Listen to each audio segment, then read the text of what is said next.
श्रीनाथ जी, गुरु गोरखनाथ जी के चरणों में आदेश आदेश आदेश। महामाई महाकाली भैरव बाबा भगवान दत्तात्रेय जी के चरणों में आदेश आदेश आदेश। आप सभी को आदेश आदेश।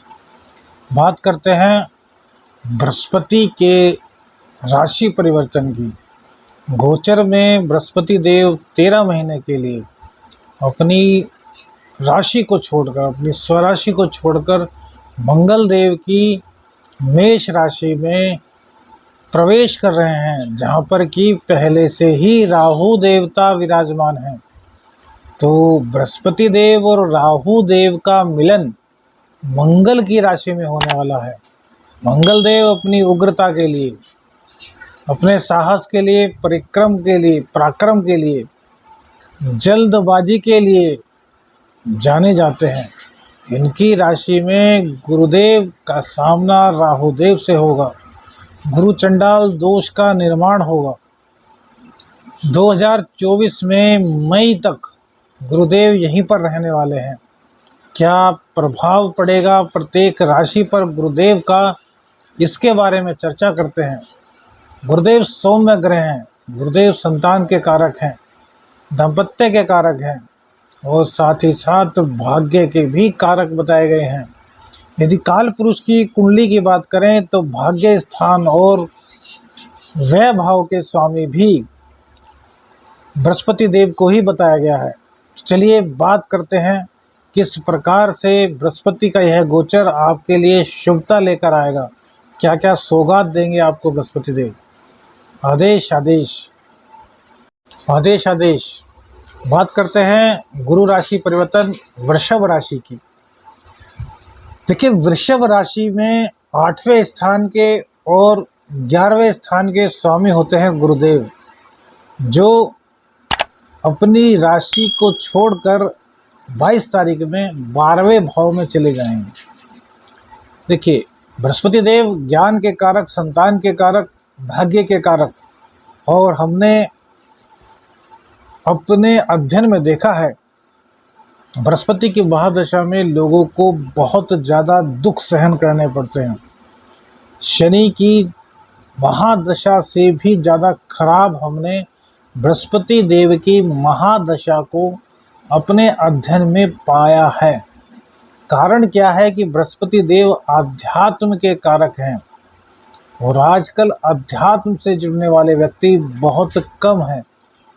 सभी को कहीं ना कहीं भौतिक सुख चाहिए। यदि पूजा पाठ भी करेंगे तो मन में होगा कि मैं यह करूँगा तो मुझे धन की प्राप्ति होगी, मैं यह करूँगा तो मुझे नौकरी मिल जाएगी। कोई भी यह नहीं सोचता कि यदि मैं यह करूँगा तो मुझे ईश्वर की कृपा प्राप्त होगी। यही कारण है कि बृहस्पति देव की दशा में कलयुग में भौतिक चीज़ों के लिए बहुत अधिक झटपटाना पड़ता है और वह दशा लोग अत्यधिक खराब मानते हैं। जबकि आध्यात्म की दृष्टि से देखें तो यह दशा सर्वश्रेष्ठ होती है। बृहस्पति देव का 8वें का और 11वें स्थान के मालिक का 12वें स्थान में बैठना शुभ नहीं कहा जा सकता, क्योंकि यह दाम्पत्य के भी कारक हैं। दाम्पत्य के कारक का 12वें स्थान में बैठना हम अच्छा नहीं मानते। बहुत से लोगों की नज़रों में अच्छा हो तो हम कह नहीं सकते, लेकिन हमारी दृष्टि से यह बिल्कुल भी अच्छा नहीं कहा जा सकता। राहु देवता 12वें स्थान में पहले से ही विराजमान है, तो राहु और बृहस्पति की युति से गुरु चंडाल दोष का निर्माण होगा। यहाँ पर यह शुभता है कि गुरुदेव और राहु देव की दृष्टि 6ठे स्थान पर पड़ने से शत्रुओं से आप मुक्त हो जाएंगे। शुक्र देव की राशि है। शुक्र देव की राशि में वैसे भी राहु देवता ज़्यादा बुरा नहीं करते, इसलिए यह परिवर्तन शत्रु, रोग, रिपु, ऋण की दृष्टि से देखा जाए तो बहुत अच्छा माना जाएगा। लेकिन गुप्त ज्ञान का व्यय होगा, आध्यात्म का कहीं ना कहीं आपका व्यय होगा। आध्यात्म से आपका मन उचट जाएगा। पूजा पाठ रोजाना आधा घंटा करते थे तो 5 मिनट भी मुश्किल से दे पाएंगे। अभी तक अपनी राशि में बृहस्पति देव थे तो उन्होंने सब कुछ संभाला हुआ था, क्योंकि यहाँ पर अष्टम स्थान के मालिक भी होते हैं।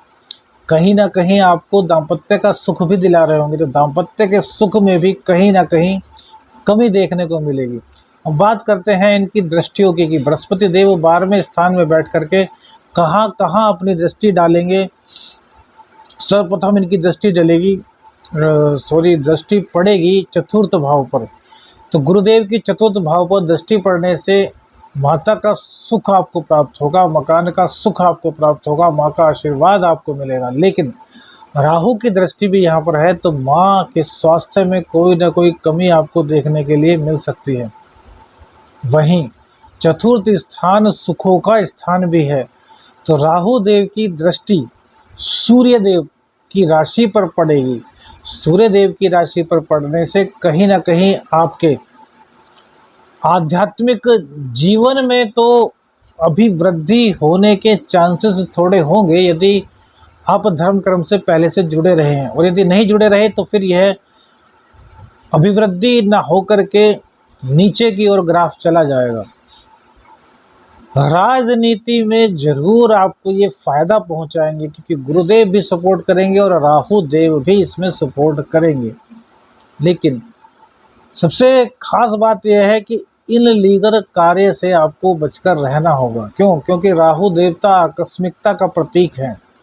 आकस्मिक रूप से आपको सुख के सपने दिलाएंगे कि यार तुम यह काम कर लो तो तुम्हारे पास यह लग्जरी गाड़ी आ जाएगी, तुम यह काम कर लो तो इस बंगले का सुख मिलेगा। लेकिन वह कार्य जब आप करेंगे हो सकता है उसमें आप फंस जाएं। अभी तक जिस चार दीवारी में आप रह रहे थे हो सकता है वह कारागार की चार दीवारी बन जाए। तो भैया इलीगल कार्यों से आपको पूर्ण रूप से बचकर रहना है, किसी भी हालत में उस ओर आपको अग्रसर नहीं होना है। अब दूसरी बात करते हैं, राहु देवता की दृष्टि चतुर्थ भाव पर पड़ी, बृहस्पति की भी चतुर्थ भाव पर पड़ी, यह चंद्रमा का घर भी माना गया है। तो गुरु की दृष्टि चंद्र पर, यानी कि कहीं ना कहीं गज केसरी योग का भी संकेत यहाँ पर मिलेगा। चंद्रदेव जब यहाँ से गुजरेंगे तो यह तब आपके लिए बहुत अच्छा रिजल्ट लाएंगे। तो इसलिए अपने मन को शांत रखना होगा। योग आपके लिए पूरी तरीके से अच्छा साबित होने वाला है यदि आपने अपनी बुद्धि को मलिन नहीं होने दिया, आप राहु के प्रभाव में नहीं आए। अब रोग रिपुण अर्थात छठे स्थान पर राहु और बृहस्पति दोनों की दृष्टि पड़ने वाली है। तो भैया रोग रिपु ऋण को तो राहु देवता खत्म करेंगे और बृहस्पति भी उनका सपोर्ट करेंगे। लेकिन बृहस्पति की शक्ति इसमें बहुत ज़्यादा खर्च हो जाएगी। क्रूर ग्रह की दृष्टि यदि छठे स्थान पर पड़े तो बहुत अच्छी होती है, लेकिन सौम्य ग्रह की, वो भी देव गुरु की दृष्टि जब इस स्थान पर पड़ेगी तो उनको अपनी पूरी पावर लगानी होगी और उनकी पावर के सहयोग से राहु देवता भी यदि कोई बहुत पुराने रोग से आप जूझ रहे थे उस रोग का निवारण आपको दे देंगे। हो सकता है कोई ऐसे विद्वान, कोई ऐसे वैद्य, कोई ऐसे चिकित्सक आपको मिल जाए जो आपकी बीमारी को चुटकियों में दूर कर दें, लेकिन इसके लिए कड़ा संघर्ष कराएंगे राहु और बृहस्पति दोनों। ऋण की समस्या से आप जूझ रहे हैं तो ऋण की समस्या में भी कहीं ना कहीं आपको लाभ दिखाई देगा। अब शुक्रदेव की राशि है, शुक्रदेव की राशि होने के कारण गुरुदेव आपका सपोर्ट करेंगे और वहीं शुक्रदेव का सपोर्ट भी आपको मिलेगा। तो ऋण से मुक्ति के चांसेस भी यहाँ पर बनेंगे, लेकिन गैर कानूनी कार्यों से बचकर रहेंगे तभी सुखों की प्राप्ति संभव है। उसके बाद अष्टम स्थान पर गुरुदेव और राहुदेव की दृष्टि पड़ेगी। अष्टम स्थान पे राहुदेव की दृष्टि बड़ी अच्छी मानी गई है। हमने खुद अपने अध्ययन में पाया है कि राहुदेव जब भी अष्टम भाव से संबंध बनाते हैं तो ज्ञान बढ़ाते हैं, तंत्र विद्या की ओर ले जाते हैं, आस्तीन के जो सांप होते हैं ना उनको पहचानने की क्षमता प्रदान करते हैं। देखिए राहु देवता को भी आप अपनी ज़िंदगी से दूर नहीं कर सकते। राहु दूर हुए तो फिर बहुत चीज़ें दूर हो जाएंगी। इसलिए कोशिश कीजिए कि राहु देव के एक पक्ष को लीजिए जो कि बहुत शुभ है और उनके अशुभ फल को त्याग दीजिए। जैसे बात अल्कोहल पर लेते हैं जो कि आपके दिल को टच भी करेगी। क्या ऐसा भी हो सकता है? यह जरूर सोचने पर मजबूर हो जाएंगे। आपने देखा होगा बहुत से लोग शराब पी करके नाली में लेटे फिरते हैं। आप कितनी हे दृष्टि से वो देखता है, अरे यार कितनी पी रखी है। किसी पार्टी में जाते हैं तो आप भी एक दो पैग ले लेते हैं, वो एंजॉयमेंट के लिए होता है। लेकिन जो दवा के रूप में बहुत थोड़ी सी वाइन रोजाना लेते हैं, उनका स्वास्थ्य कितना अच्छा रहता है। जबकि शराब उसने भी वही पी है जो नाली में लेटा हुआ है, शराब उसने भी वही पी जो पार्टी में गया और उसने 2-3 बार 4 बार ली, और शराब उसने भी पी जिसने सेहत की दृष्टि से दवा के रूप में थोड़ी सी ली। तो इसलिए राहु देवता की अनुकंपा शुभता के रूप में लीजिए। राहु देवता आकस्मिकता के प्रतीक हैं, तो आकस्मिकता दिखाइए किसमें? अचानक से भगवान का नाम लेना शुरू कर दीजिए, अचानक से कोई साधना शुरू कर दीजिए, अचानक से किसी विद्वान की शरण में चले जाइए, अचानक से वह कार्य कीजिए जिसमें कि आपका भविष्य में लाभ होता दिखाई दे। भौतिक सुखों के लिए यदि राहु देवता का साथ लेंगे तो कहीं ना कहीं गड़बड़ होगी। अब देखिए, गुप्त धन भी राहु देवता ही दिलाते हैं, और गुप्त धन के चक्कर में बहुत लोग सट्टा जुआ ये सब करना शुरू कर दें। ऐसा मत कीजिए। किस्मत आजमानी है तो 2 रुपये 10 रुपये 20 रुपये से शुरू कीजिए। यदि या राहु को देना है तो वहीं से पता चल जाएगा। यदि दे रहे हैं तो छोटे स्तर पर ही रोजाना करते रहिए, एकदम से सब कुछ मत लगा दीजिए।